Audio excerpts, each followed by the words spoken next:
Hello student, Pradeep गिरी 11-12 academy में आपका स्वागत है। लास्ट टाइम हमने इलेक्ट्रोस्टैटिक चैप्टर स्टार्ट किया था और इलेक्ट्रिक फील्ड के बारे में हमने स्टडी कर लिया था। Then electric lines of force के बारे में हमने स्टडी कर लिया था। अब आते हैं हम next topic, that is electric flux.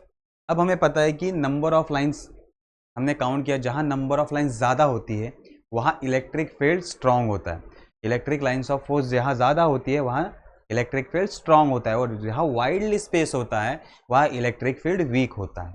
तो उसी फॉर्मूला का यूज करके हम इलेक्ट्रिक फ्लक्स को फाइंड आउट करने वाले। तो देखो क्या कहा है, the number of lines of force per unit area is the intensity of electric field. Means अगर हम कहेंगे तो इलेक्ट्रिक फील्ड क्या होता है, electric field is nothing but,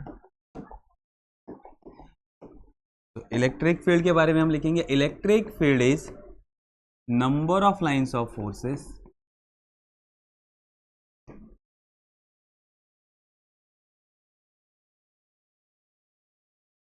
divided by area और area enclose the line, area enclose the line of force।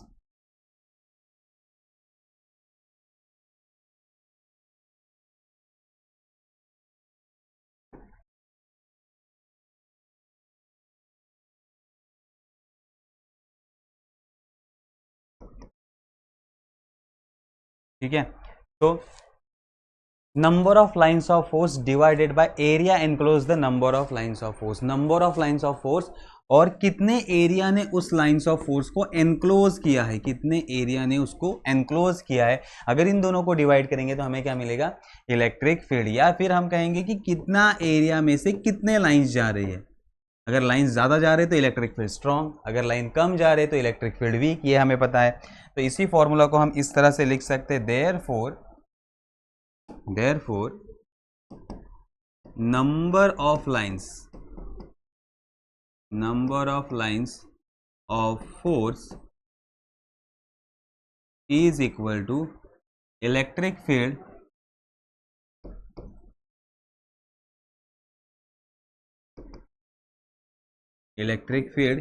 into area। Now this number of lines of force is known as a electric flux। कितने line से, ये जो number होता है उसी को हम क्या कहते हैं, इलेक्ट्रिक फ्लक्स। तो कितने लाइन एक साथ है उसे हम कहते हैं इलेक्ट्रिक फ्लक्स। ठीक है, इलेक्ट्रिक फ्लक्स समझ में आ गया। Electric flux is nothing but a number of lines, that is electric field into area. अगर हम करेंगे तो हमें क्या मिलेगा, इलेक्ट्रिक फ्लक्स। तो अब देखो, हमेशा जब हम लाइन को कैलकुलेट करते हैं तो लाइन हमेशा सरफेस को कैसे होनी चाहिए, परपेंडिकुलर होनी चाहिए। जो भी लाइन पास हो रही है वो परपेंडिकुलर होनी चाहिए। उस केस में ये फॉर्मूला वैलिड है, that is number of lines is equal to electric field into area, electric field into area. लेकिन अगर सरफेस इंक्लाइन है, सरफेस अगर इंक्लाइन है, अब ये सरफेस सीधा नहीं है, ऐसे ट्विस्टेड है सरफेस इस तरह से, तो इलेक्ट्रिक फील्ड इस तरह से जा रहा है और दोनों में एंगल। अब देखो, इलेक्ट्रिक फील्ड इस डायरेक्शन में जा रहा है और इसका एरिया क्रॉस में है, तो एरिया को क्रॉस में दिखाने के लिए हम एरिया वेक्टर का यूज करते हैं। तो देखो यहाँ मैंने एक एरिया वेक्टर ड्रॉ किया, ये है एरिया वेक्टर। तो एरिया क्रॉस में है तो उसको परपेंडिकुलर क्या रहेगा, एरिया वेक्टर। एरिया वेक्टर इस तरह से रहेगा, ये क्रॉस होगा तो एरिया वेक्टर भी इस तरह से हो जाएगा। और इलेक्ट्रिक फील्ड इस डायरेक्शन में जा रहा है, दोनों में एंगल कितना है, थीटा। दोनों में एंगल कितना है, थीटा। तो अब हमें इस केस के लिए इलेक्ट्रिक फील्ड या इलेक्ट्रिक फ्लक्स फाइंड आउट करना है। इस केस के लिए इलेक्ट्रिक फ्लक्स फाइंड आउट करना है। तो consider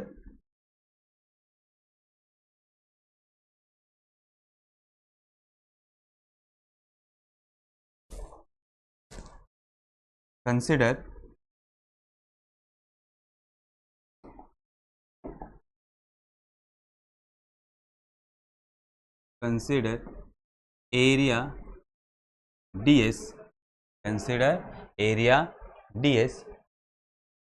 E is a electric field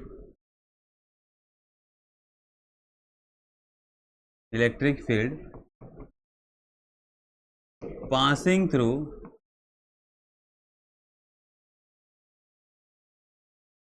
area ds, and theta is angle between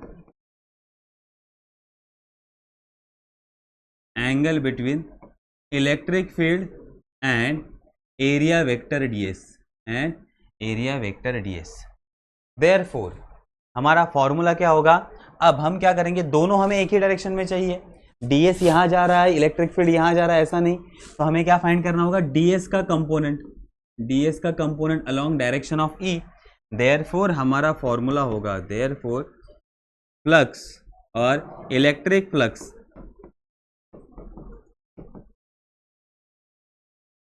d phi, electric flux d phi is given by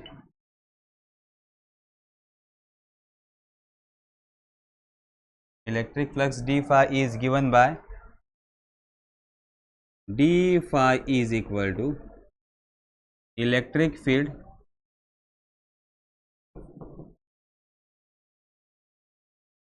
या फिर मैं E लिखता हूं शॉर्ट में, electric field E into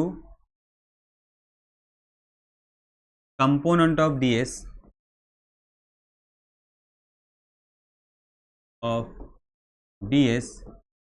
along E, component of ds along E। ये हमने vector में देखा है, अगर हमें कंपोनेंट फाइंड आउट करना है तो कंपोनेंट क्या आएगा, ये देखो एंगल को लग के जो साइड होता है वो होता है कॉस, तो ये होगा हमारा ds cos थीटा, तो ये हमारा E है और उसी डायरेक्शन में हमारा कंपोनेंट आएगा ds cos थीटा। तो अब हम कैसे लिखेंगे, therefore d phi is equal to E ds cos theta, E ds cos theta. अब हमें पता है ये किसका डेफिनेशन है, E ds cos theta is nothing but dot product, ये हमारा डॉट प्रोडक्ट का डेफिनेशन है। तो अब हम डॉट प्रोडक्ट के डेफिनेशन के अकॉर्डिंग टू इसको लिखेंगे, d phi is equal to E dot ds, ठीक है। तो ये हो गया स्मॉल एरिया के लिए। अगर बड़े एरिया के लिए फाइंड आउट करना है total area, if total area is S, if total area is S, then total electric flux is phi is equal to, अब हमें क्या करना पड़ेगा, integration of ds, that is integration of E dot ds,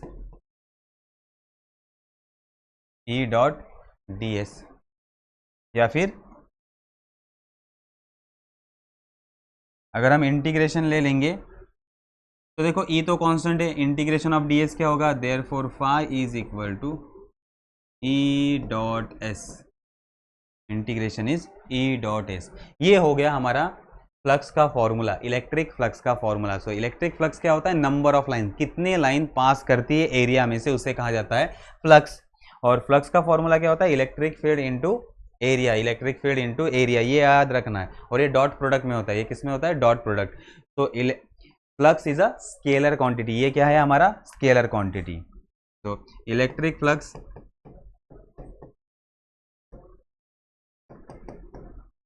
is scalar quantity, it is a scalar quantity. अब इसका unit find out करते हैं, unit SI unit, therefore SI unit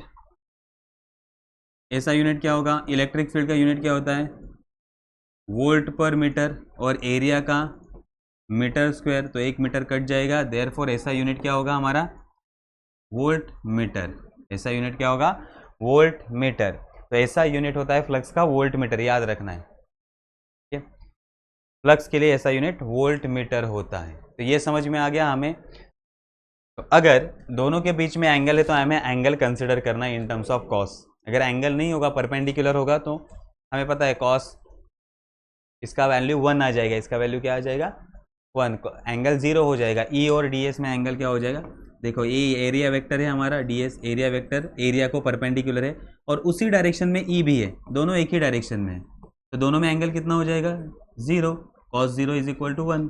तो उस केस में हमें इसका वैल्यू, कॉस का वैल्यू लेने की जरूरत नहीं है, अगर E और ds दोनों एक ही डायरेक्शन में होंगे तो, ठीक है। अब आते हैं नेक्स्ट कंसेप्ट पे। नेक्स्ट कंसेप्ट है हमारा गॉस लॉ, नेक्स्ट कंसेप्ट है गॉस लॉ। अब अगर हमें इलेक्ट्रिक फ्लक्स फाइंड आउट करना है अलग मेथड से, तो हमें ये लॉ का यूज करना होता है, इस लॉ का यूज करना होता है। तो इस लॉ को अगर हम सीख लेंगे तो डायरेक्टली हम इलेक्ट्रिक फ्लक्स किसी भी चीज के लिए फाइंड आउट कर सकते हैं।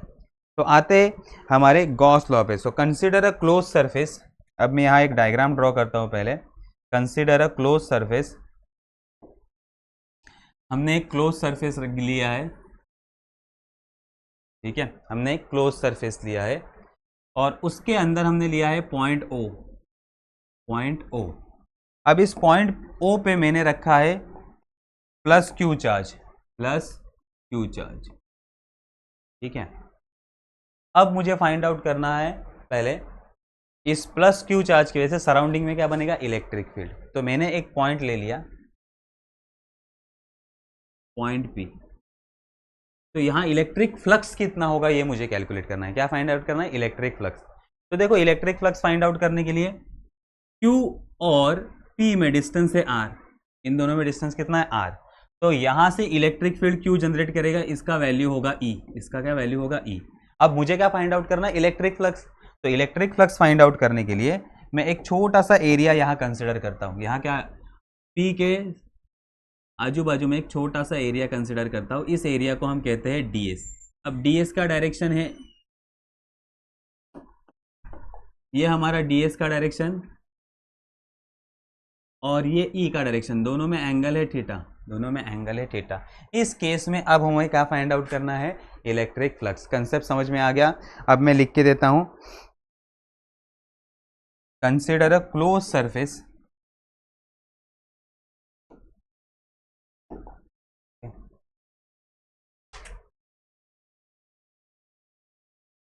Consider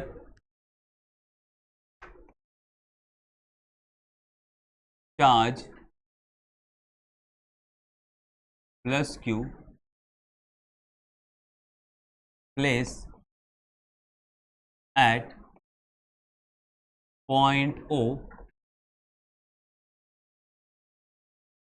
place at point O inside a closed surface, closed surface। Close surface के अंदर हमने प्लस क्यू चार्ज लिया है, O पॉइंट पे लिया है, ठीक है। Then consider a point P,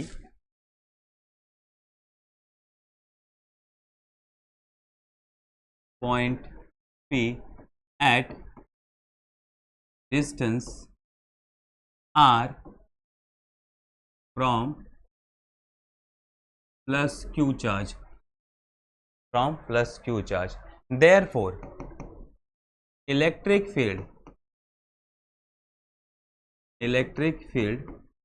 at point P is, electric field का फॉर्मूला हमें पता है, E is equal to 1/4 pi epsilon 0 Q upon are square, Q upon are square. Equation 1 ये आया हमारा, इक्वेशन 1। हमें तो फ्लक्स फाइंड आउट करना है, हमें क्या फाइंड करना है, फ्लक्स फाइंड आउट करना है। तो consider area ds, therefore consider area ds around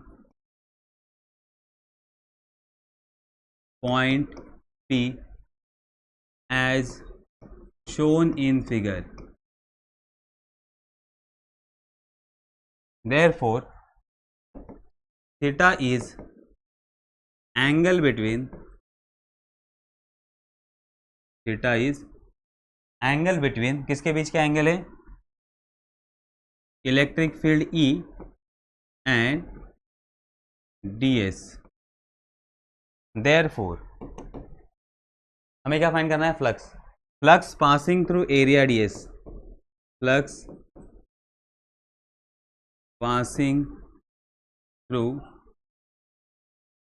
area ds is, कितना होगा, flux passing through area ds is equal to E ds cos theta, E ds cos theta, ठीक है। तो ds इतने से e ds cos थीटा इतना flux pass होगा। अब हमारे पास वैल्यू है फ्रॉम इक्वेशन वन ई का वैल्यू हम पुट कर देंगे, देखो flux passing through area ds हम कैसे लिखेंगे, therefore phi is equal to E ds cos theta. Then यहाँ हम फ्रॉम इक्वेशन 1 अब हम वैल्यू पुट कर देंगे, यहाँ ई का वैल्यू पुट करेंगे from equation 1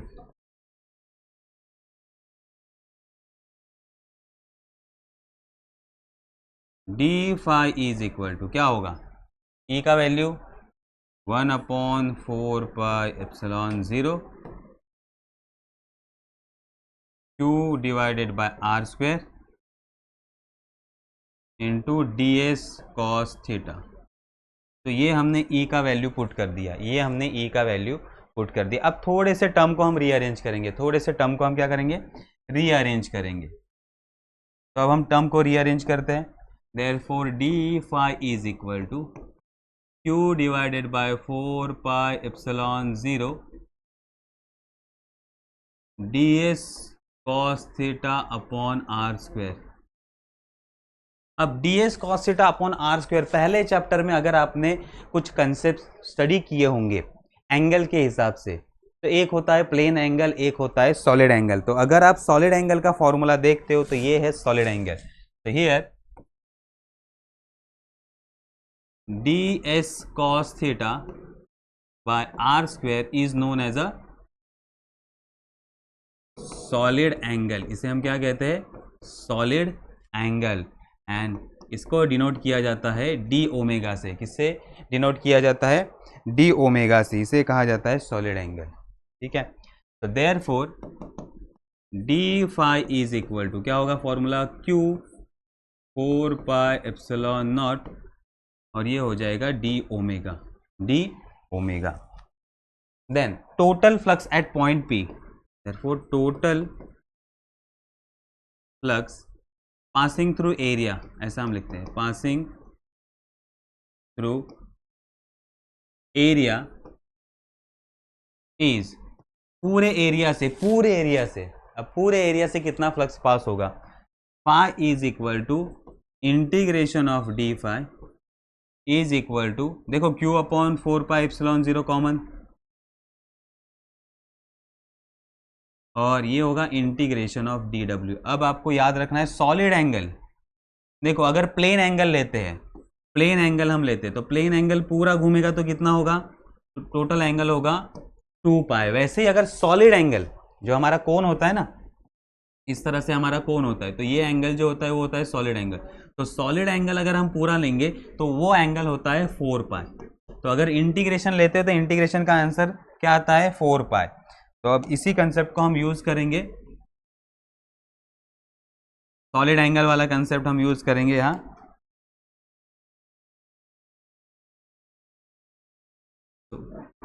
therefore phi is equal to q 4 pi epsilon 0 4 pi here d omega, integration of d omega is equal to 4 पाई।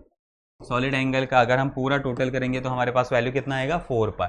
तो 4 पाई यहाँ कट होगा, therefore flux is equal to q upon epsilon 0, चलो ये हो गया। अगर q charge होंगे तो कितना फ्लक्स होगा, q upon epsilon 0।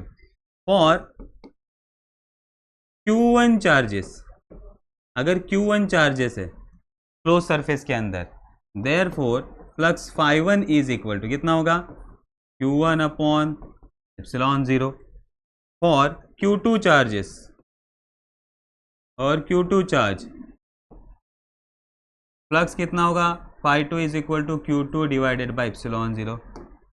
And therefore similarly for qn charges और qn charge, φn is equal to qn divided by epsilon 0।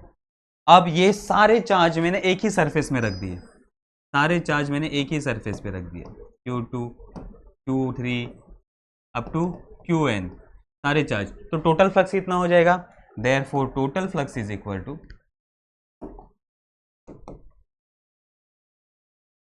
total flux is given by phi is equal to phi1 plus phi2 plus phi3 plus phi n. Okay, therefore phi is equal to हम लिखेंगे q1 divided by epsilon 0 plus q2 divided by epsilon 0 plus q3 divided by epsilon 0 plus qn divided by epsilon 0. तो इसको अगर हम लिखेंगे तो epsilon 0 common है and summation किसका लेंगे हम, q का समेशन लेंगे i is equal to 1 to n और इसी को हम कहेंगे capital Q. Therefore flux is equal to Q upon epsilon 0 where Q is equal to sum of all this charges, sum of all this charges. तो इसी को कहते हैं हम गॉस लॉ. इसी को क्या कहते हैं हम, गॉस लॉ. ये हो गया हमारा गॉस लॉ. तो गॉस लॉ हमें क्या कहता है, flux passing through any area, flux passing through any area is 1 upon epsilon times charges, 1 upon epsilon time charge. तो स्टेटमेंट क्या कहता है, statement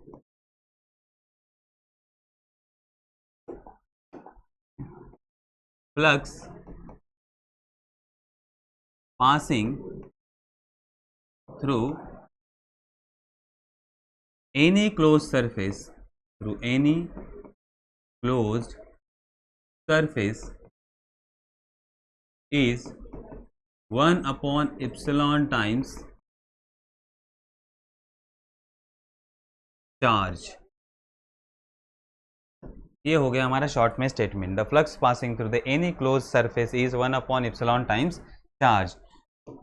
therefore flux phi is equal to integration of E dot ds close surface is equal to Q upon epsilon 0. ये हो गया हमारा Gauss law. तो आज हमने दो टॉपिक स्टडी किए. पहला टॉपिक हमारा कौन सा था, पहला टॉपिक था हमारा, पहला फ्लक्स हमने फाइंड आउट किया. पहले क्या फाइंड किया, इलेक्ट्रिक फ्लक्स का एक फॉर्मूला. कौन सा फॉर्मूला था वो, EDS, integration of EDS. And according to Gauss theorem, according to Gauss theorem हमने फ्लक्स का दूसरा फॉर्मूला प्रूव किया, that flux is equal to Q upon epsilon 0. अब ये दोनों फॉर्मूले आपको 12th में काम आने वाले हैं, दोनों फॉर्मूले आपको 12th में काम आने वाले. तो 12th का जो इलेक्ट्रोस्टैटिक चैप्टर स्टार्ट होगा ये इन दो फॉर्मूला से ही होगा. आपको क्या फाइंड करना है, एप्लीकेशन ऑफ गॉस लॉ. क्या फाइंड करना है, एप्लीकेशन ऑफ गॉस लॉ. तो ये दो फॉर्मूले का मीन्स इलेक्ट्रोस्टैटिक चैप्टर जो 12th में आएगा उसका starting flux is equal to close integration of EDS and flux is equal to Q upon epsilon 0 means Gauss law. तो एप्लीकेशन ऑफ गॉस लॉ का 12th को ये आपको फॉर्मूले यूज होने वाले हैं. तो समझ में आ गया गॉस लॉ एंड फ्लक्स. तो मिलते हैं नेक्स्ट लेक्चर में नेक्स्ट टॉपिक के साथ. तब तक के लिए बाय बाय.